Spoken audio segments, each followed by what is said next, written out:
1980, you also met Jimmy Doolittle. My buddy by the name of Cleveland was a manager. We were both on a hot project and we were working together. And he used to get tickets to all these different affairs. The Thunderbirds who'd come into town, they'd have a dinner for them. We went to visit with the Thunderbirds. You know, they said, "Hi, I got a good one. When I go tonight," and I said, "What is it?" "Jimmy Doolittle's Raiders are going to have it over here." I said, "What time do you want me there?" So I went with him there, and we had a dinner, and he had a Raider at every table. And then they showed movies, and it was the funniest thing. You see it on TV, and one of these guys took up with the flaps up. He almost went in the drink, and he was there, and they were razzing him. And that's what's funny.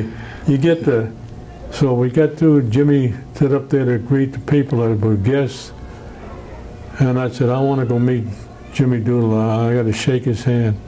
But he wasn't my hero for the raid. He was my hero when he was a race pilot back in the 30s. He worked for Shell Oil Company. He was a vice president of Shell.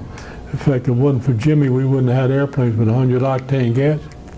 The Germans didn't have 100 octane. You would get me technical again. But I got on the line. My buddy said, "What are you going to talk to him about?" I said, "I ain't going to talk about the raid. I was going to ask him how he liked." There was a little airplane at that time called a GB Racer.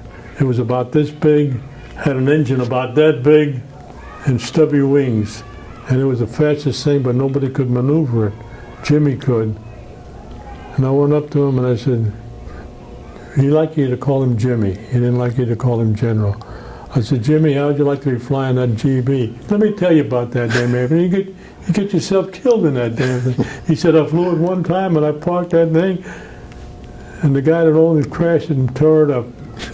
When we sat there and talked about different Roscoe Turner and all them guys, that he knew them, I didn't know them. And he just wanted to talk about racing. When the people were lying there, "What's going on?" And finally he said, "You better move on." His wife was still alive, so I shook hands with Jo. Her name was Jo.